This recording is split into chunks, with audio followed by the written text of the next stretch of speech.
Hi, I'm Annie Botticelli, and this is the Storyteller Forecast for Capricorn for May 2017. Go to my website, anniehelpsyou.com, see what's new on my blog. Also sign up for my free email newsletter, where you will receive a monthly write-up of the stars ahead a month early. So check that out. So what's going on in the month of May? We have movement and manifestation to the max. We have been waiting for this time for a long time, where the personal planet energies are clearing, where we can actually do big things, make big decisions, have support for launches and moving forward. It's very exciting. We also have a beautiful trine with outer planets that I'll talk about, helping us with harmonious transitions. And I'll go into great detail about the aspects that are happening this month and what I think you need to know about them. But first, I want to talk about some things specific to Capricorn. So this month, the fourth house is being lit up by the sun for all Capricorn placements.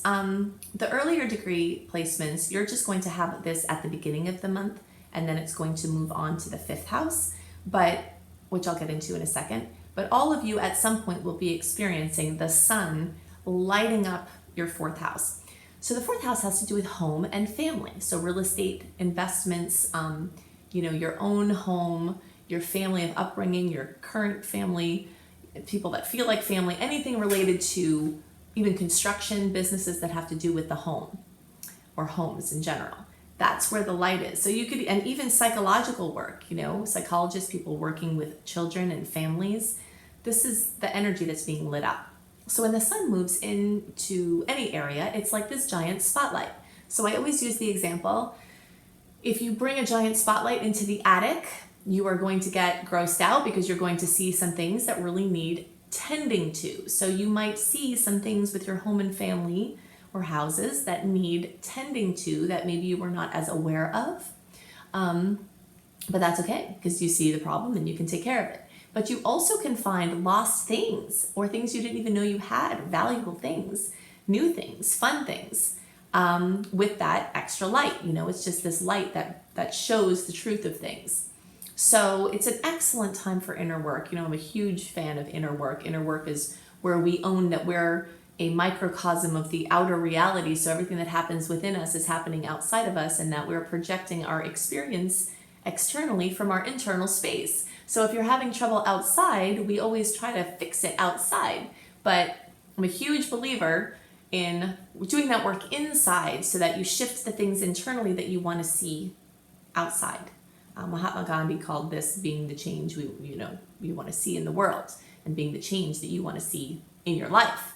So you have a huge opportunity with the sun highlighting this inner space to take some really strong action on your internal space, not just your home internal space, but your physical internal space. So the early degree placements, so basically the ones with the birthdays earlier in the sign, like the first 10 days, or if you're watching for your rising sign, the first 10 degrees or so, you're going to have some of this going on, but you're going to have it start to move into the fifth house. And the rest of you pay attention, because even though this isn't going to be current for you at first, this is coming for you. This is what's happening next. The sun is moving to the fifth house, and the fifth house has to do with creativity and fun and children and creation of any kind and romance and just, that which lights your fire in the biggest way. I'm calling this month, the energy of movement and manifestation, and really asking that question, like what lights your fire is going to be supported by the sun. And again, as we talked about with the spotlight, when you have the sun showing you this area of life, you could see problems that were there in that field of experience that you weren't aware of. Like maybe a child has had something going on and you haven't given it the attention it needed, and you become really aware that you have to do that. Or a creative project, or your romance, or having more fun needs your attention, and you haven't been giving it that. So the spotlight of the sun could bring that information, or the spotlight could just bring more warmth and vitality to that area of your life. The sun rules the fifth house, so when it's there, it's really happy. So Mars is, for the earlier degree placements, it's starting this movement through the sixth house, and for the rest of you, it's still moving through the fifth house. And wherever Mars is, so really, because Mars is there in the fifth house for you middle and late degree placements, all the things that I just talked about with the sun for the earlier degree placements, you're actually going to have some essence of that this month from Mars being there. And then the sun's going to follow up and support this. Wherever Mars is, it brings action. I always call it like the place that you're hot on without even realizing it. Like you're thinking, gosh, why am I so focused in this area of my life? Like all I want to do is focus here.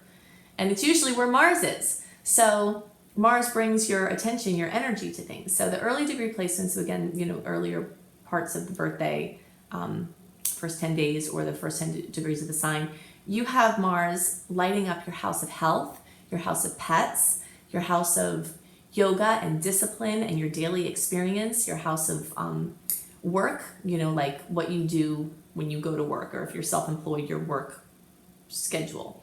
So you could be really, really hot on getting yourself organized. And this would be amazing. Even though we've had many months of retrogrades to really clear stuff out, this is a time to put a lot of new systems in order. There's a book I love when I see the sixth house being aspected, which is called, oh gosh, I might mess the name of it up, but it's called The Magical Art of Tidying Up. And it's amazing. So the Cone-Marie way that she's put together for permanently clearing clutter and the tendency to create clutter and have your not have coherence in your life. She goes into all of her experience, and she's really cute. It's very, you can't help but just love her when you work with the book. But in any case, that's very strong coming up for y'all too. So the full moon for you early degree placements is going to be in the 11th house. The rest of you are going to have that full moon in the 10th house. So when there's a full moon, it brings a fullness, a completion, a fruition to something. So something could come that you've been waiting for, that you've been working for, or something could come to a head that you've been avoiding and not wanting to deal with. It's equally as likely that it could be either or both manifestations. So it's usually emotional. Full moons are usually emotional, but sometimes they're happy tears. Sometimes they're sad and mad and frustrated tears. It's a shaking off of excess emotion that happens at this time. So when the fullness, completion, fruition happens in the 11th house, there could be something involving a friend that comes to a head. That's the house of friends. It could be an internet-related issue or topic or project, or a humanitarian project or a community project. It could also have something to do, anything with technology, futuristic thinking, inventions, things like that. A group that you're in, if you're part of a social circle or a group that meets, whether it's online or in person, there could be completion, fruition coming to a head there. For the rest of you, that completion, fruition, drama, or good thing is coming in the house of work and career. So it could be that you're getting recognized for something. When we see a full moon in the 10th house, the career house, sometimes you get a raise, you get a promotion, you get a job, you get recognized, you get noticed for doing something. So hopefully it will manifest that way. One of the other ways it can manifest is that you absolutely get fed up with your job and decide to leave. And if that's the case, it actually, in general, wouldn't be a bad time to leave, because the planets are more clear now for making these big decisions. We haven't really had a lot of clarity for making big decisions until now. So if it turns out that way, if you've been kind of on the fence, maybe this is your push, Also, sometimes things happen from outside of us, like some people will get fired or get laid off or something like that. But again, we have to follow our bliss. I'm going to talk more about that, about what happens when you follow your bliss and why we have a bunch of support for doing that at this time, and why it's really, really important for everybody to really start to wake up to the fact that we are actually here in this game of creation. We're here to create. And many people fall into work where they're not doing that. They're not creating with their passions. And it's really important for the world and for us individually to do that. So maybe it'll go out that way. So those are the things most on my mind for Cappies. And now I want to talk about these specific transits. I'll give you the dates of the transits, the things that I'm seeing with them. I want to talk more about this amazing trine, the second trine of these outer planets, Saturn and Uranus. First one was at the end of last year. The last one will be at the end of this year. It's like this amazing support for harmonious transitions. So I'm going to get into all of that now. So I'm calling the theme of the month of May for all signs, movement and manifestation to the max. This is the month that we have been waiting for through all of the retrograde cycles that started at the end of 2016. So there are definitely going to be major opportunities for the launches, for the trips, for the action, for the activity, for the big decisions. And we have some really amazing transits that line up with this clearing of the retrogrades. So I'll just go in order about the notable dates and the transits on those dates. Do know that when you sign up for my free email newsletter on my website, anniehelpsyou.com, I do a write-up, a general write-up for the month ahead, so that you have a lot of the points that I talk about written down, and it's easier to refer to for your planning purposes. So you can check that out too. So on May 3rd, this is the day that Mercury goes direct, and Mercury goes direct at 24 degrees of Aries. So if you have any planets close to there, of course, you'll be affected more than others or in aspect to them to that degree.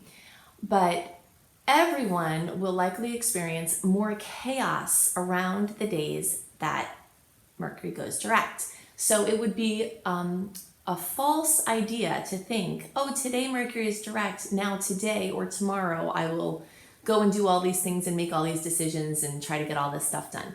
You'll feel it when you pay attention that the energies are very chaotic the days before and the days after a planet goes retrograde, or the days before or the days after it goes direct. So I say give it a few days, several days after the 3rd, before you start taking action. I know your little horsey's chomping at the bit, waiting through 5 months of retrograde energies to try to do things, but do wait just a little longer. On May 9th, we've got the first day that I consider really, really good to start doing some things. You have to feel in to see if your launches or things like that would be good on this day, but I like a little bit later in the month because the shadow energies start to clear more. But this is certainly a day when the Sun in Taurus makes a trine to Pluto in Capricorn, where you have tremendous power aligning with your desires. So you could, just feel into it. This could be a day to do some of the things on your list. On May 10th, we have the full moon at 20 degrees of Scorpio, and at the same time, we have a Uranus and Mercury conjunction. So full moons usually bring fullness, completion, drama. Sometimes they bring happy tears, sometimes they bring stress, but there is this fullness, this completion, this coming to fruition of anything in the area of Scorpio. So something having to do with an intimate relationship, a business partnership, a financial relationship or agreement, something with esoteric studies. Many people can have major spiritual transformation that occurs at this time, or insights that occur. If someone is doing research or looking into a mystery, sometimes this energy can bring answers that you've been looking for, that you've been delving deep, searching for. The fact that Uranus and Mercury are going to make this conjunction at the same time always alerts me to watch your head and your brain, because Uranus in Aries, Uranus brings surprises, it could bring jolts.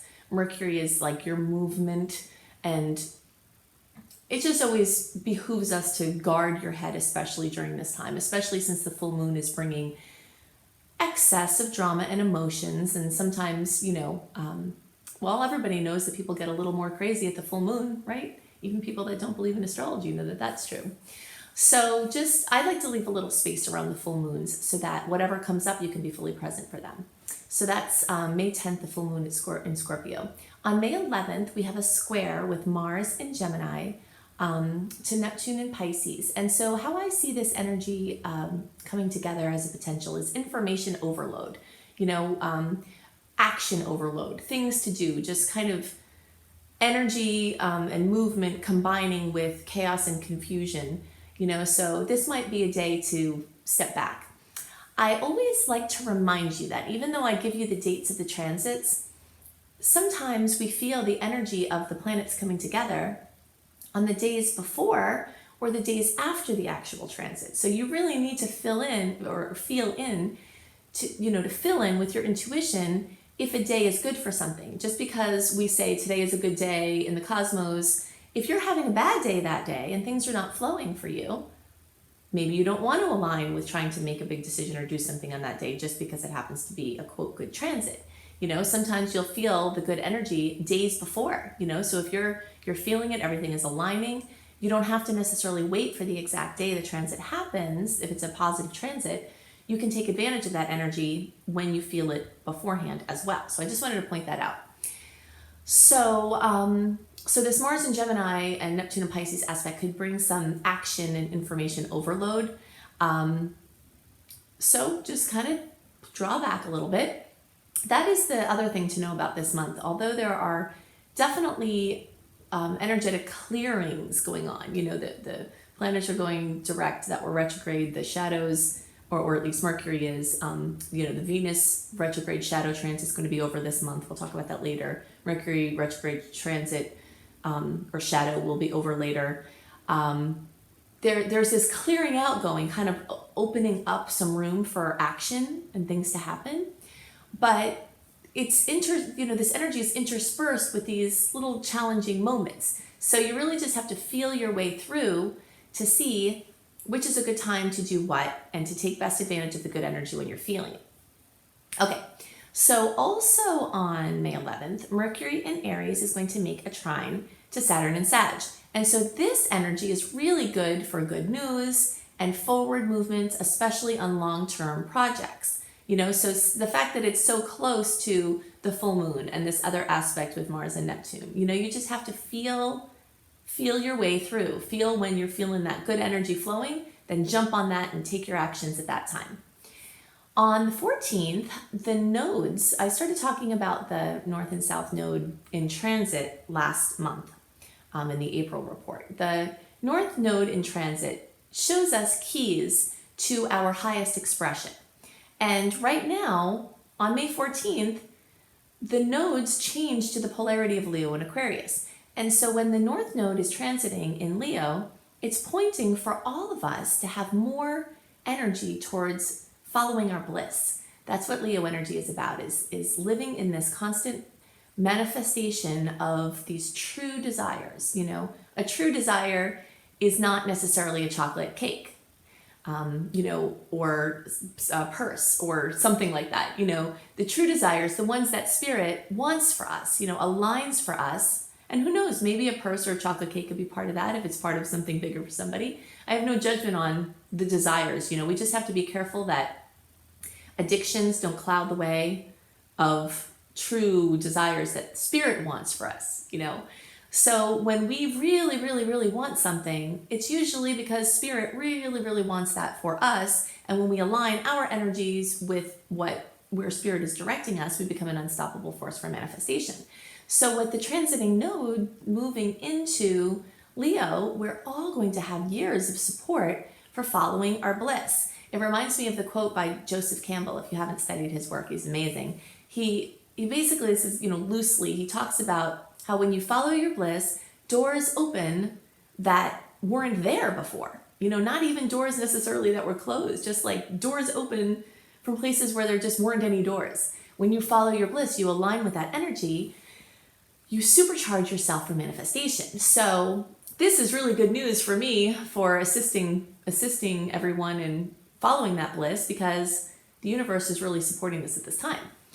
So on May 18th, we have a nice angle between the Sun in Taurus and Chiron in Pisces.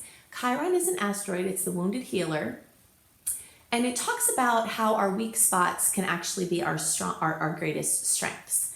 So when we have a nice angle here, it's showing us that we have a chance to easily convert a weakness to a strength. That's what Chiron to me is all about. So when you have something at a nice angle to it, it means that conversion can be relatively easy. When you have Chiron in a challenging angle, then that conversion can be a little bit stressful. But this is like a nice little sweet spot here, you know, in the middle of the month, where something that was serving to hinder you actually serves as your springboard. So around May 19th, we have this amazing long-term story, beautiful aspect between Saturn and Sagittarius and Uranus and Aries. So we've talked about outer planets, how when they get together, they create these long-term challenges, which could be opportunities or just straight opportunities. So this is just straight up opportunity for harmonious transitions. The first time Saturn and Uranus came together in this configuration in recent times was December 24th of 2016. So here now, May 19th, is our second run of this story. And then the third run they'll connect again on November 11th. And they won't come together again like this until 2047. So this is a really rare aspect, and it is one that is a theme for the whole year from the end of 2016 through the end of 2017. And this month of May, and actually for the end of April, all of May, and almost half of June, Saturn and Uranus are in this amazing close proximity that's just opening doors, just like we were talking about for following your bliss. So it's really supercharged. And so the energies are also both in fire. And fire means action. You know, if you know anyone or you have a lot of fire energy of your own, this is an action-oriented energy. Like, what are we going to do? How are we going to do it? Let's do something. So when you have these outer planets in this wonderful aspect, they want to help you do something really big. So this is the type of energy that's amazing for all huge transitions, like major crossroads. Changes in all areas of life are very much supported. And now that we have the personal planet retrogrades clearing up, it's really opening up the way for these changes that have been pending to really start to manifest. The same day, May 19th, we have this opposition with Venus in Aries to Jupiter in Libra. This is the opposition that I worry least about in general, because Venus and Jupiter are the two benefics, the nice planets basically of the zodiac. So when they get together, even in an ornery angle, it's not as much of a challenge or an issue as oppositions with other planets are, because they kind of like each other, you know? So I could see two main possible manifestations from this. Of course, there are unlimited manifestations, but one could be overindulgence in fun. So just excess of fun, spending, partying, whatever. That is more common at this time. Just having way too much fun. And the other way I can see this happening is a burnout from balancing me and we. Like, you could be getting in a really good groove with tending to your own things and tending to your stuff with relationship. Because Aries and Libra are this, this polarity of me and we. So you could just be burnt out from balancing me and we.